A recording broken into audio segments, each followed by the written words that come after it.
Hey everyone, I'm here to update you on the Kirk incident. The perpetrator has already been arrested. It looks like this was a lone wolf incident. Since the suspect has been caught, and judging by the level of tension in American society, it shows that this wasn't an organized or planned attempt to assassinate a right-wing opinion leader. The hatred between both sides isn't that severe, and the overall tension in society has lessened. The case was solved 33 hours after the incident involving Kirk. Utah Governor Cox announced that the suspect who killed him, a 22-year-old named Taylor Robinson, has already been arrested.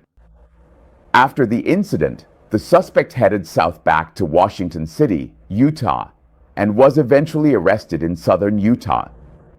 He is now being held in jail, awaiting the full force of the law. What is he facing? He's looking at charges including aggravated murder, felony-level use of a firearm, obstruction of justice, and several other preliminary charges. It's kind of odd that there's an obstruction of justice charge. I don't really get it, since he actually turned himself in. Police believe he acted alone, with no accomplices or conspirators, just by himself. When someone acts alone, there's no way to stop or guard against it. These lone wolves, as FBI Director Patel said, the quick resolution of this case came from close cooperation among major law enforcement agencies. Donald Trump also praised law enforcement's outstanding performance and seamless collaboration, saying it brings comfort to the souls of the deceased. Basically, what law enforcement did was release the suspect's image, and it was the suspect's own family who recognized him. They reported him, and exposing his image was also very important. I have to admit that.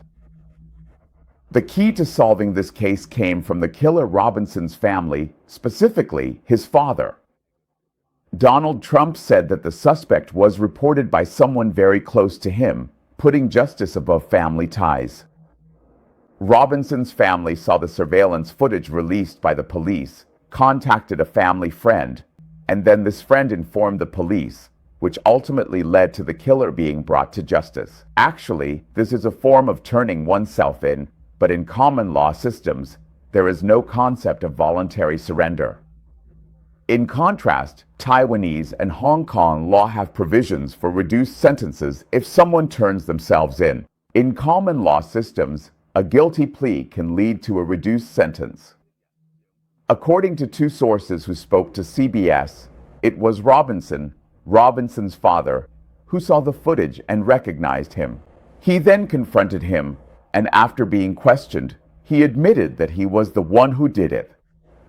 The authorities had released two blurry photos like these.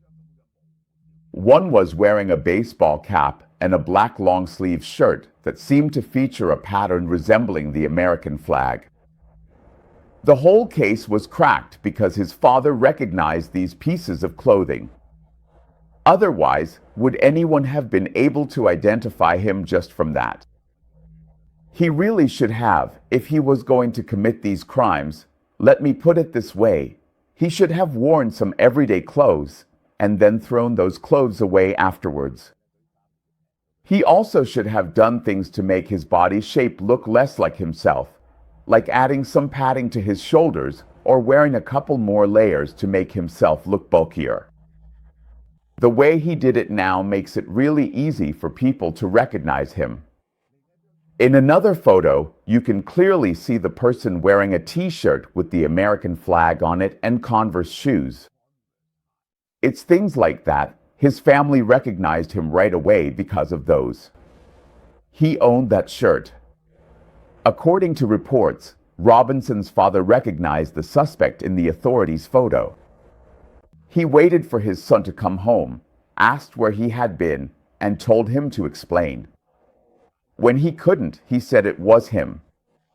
The son had nothing to argue, since he couldn't provide an alibi or evidence.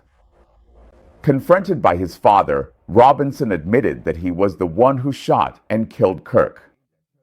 However, at first, He refused to turn himself into the police, saying he would rather kill himself. At that time, Robinson was extremely emotional. His family said he would rather choose suicide than go to prison, which showed his guilty conscience and cowardly nature. Take a look at how we define cowardice. Someone who dares to kill isn't necessarily a coward, but at the crucial moment, his father didn't give up on him. He brought in a young pastor who was close to the family to talk to him, and this young pastor was also a law enforcement officer. This pastor was also a member of the U.S. Marshals Service's Fugitive Task Force. In fact, he knew very well that he was connected to the FBI and also connected to the district attorney. So he contacted the FBI, and as a result, he agreed to turn himself in. Actually, when he turned himself in, if he did, it would mean surrendering and pleading guilty. It's very difficult to get the death penalty. The murderer, Robinson, was once an outstanding student. With his top academic performance, he received the highest-level presidential scholarship offered by his state university. A very smart person. In 2021, he dropped out after just one semester, kind of like Charlie Kirk. Charlie Kirk also dropped out after one semester. He didn't like university, so he left and joined the third year of the electrical apprenticeship program at Dixie Technical College, picking up where he left off. In 2012, he studied there for 3 years, focusing on electrical work. According to what his family told investigators, lately he really enjoyed talking about politics. And then he ended up doing something like this. Robinson's roommate told the police about his Discord message history. It mentioned picking up a rifle wrapped in a towel from a drop-off point. This was his setup. He bought a rifle, and where did it come from? Then he stashed it somewhere, planning to use it if necessary. He knew the place Charlie Kirk was going was somewhere he was familiar with. This is very, very similar to the person who shot at Donald Trump back then. Robinson himself comes from a Mormon family that loves outdoor activities.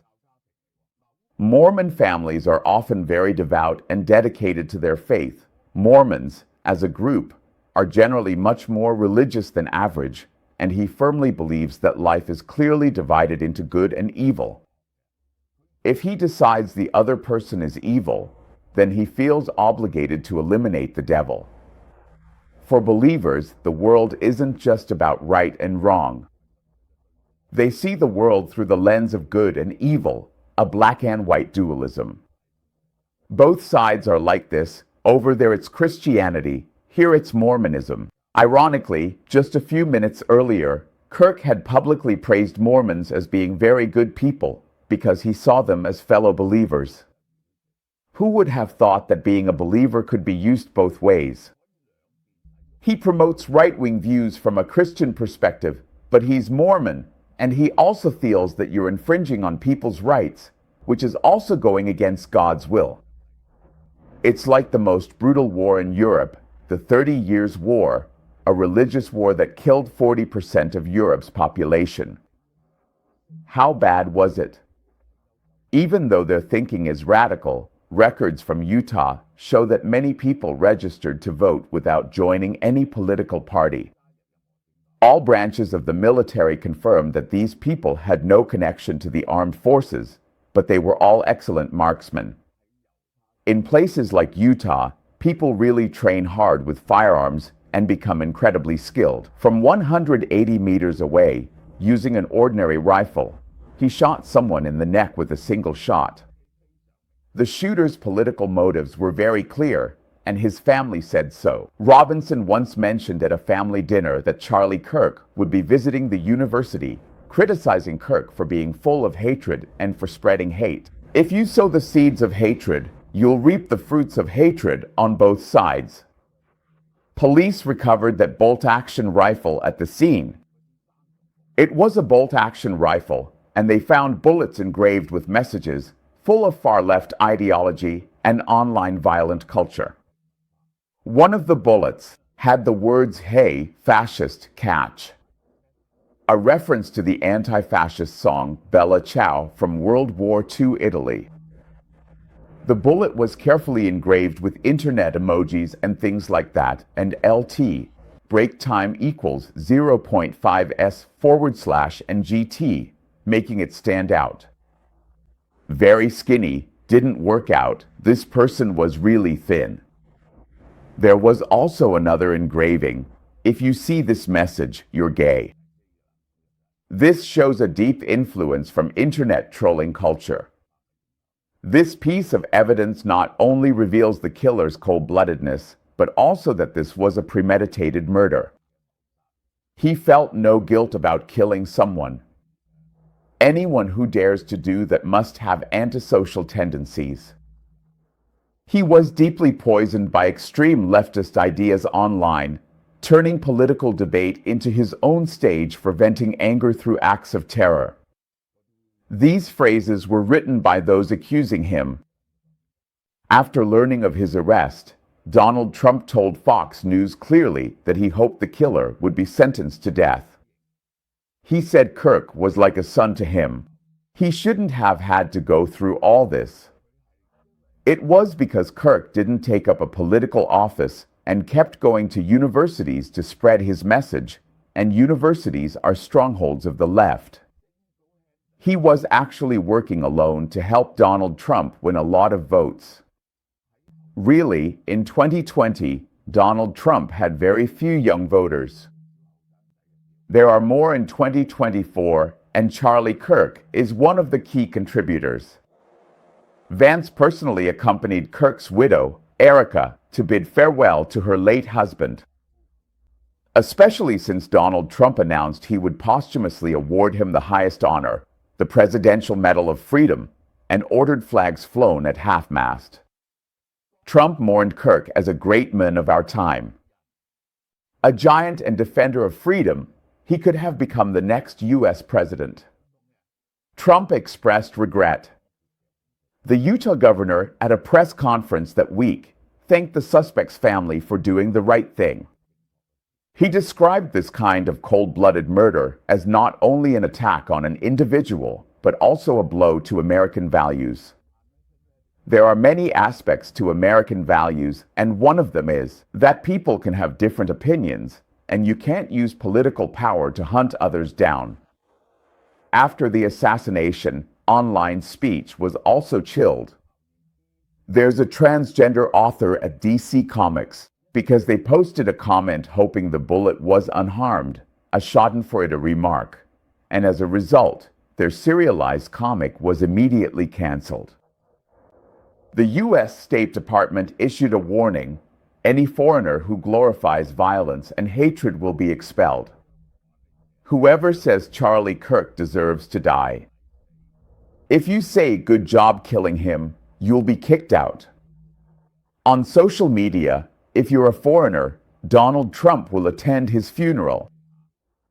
His casket has already been flown to Arizona on Air Force Two, the vice president's plane, because he was being escorted. This matter has come to an end, but the way the shooter acted was very similar to the one who targeted Donald Trump. In life, there are both fortunate and unfortunate events. This time, the shot hit. In Donald Trump's case, he happened to turn his head and wasn't hit. History is full of coincidences. But if you compare him to Martin Luther King, it's not the same. Martin Luther King's influence was much greater. In the civil rights movement, Martin Luther King represented the Black civil rights movement, and his assassination greatly advanced the progress and promotion of the movement.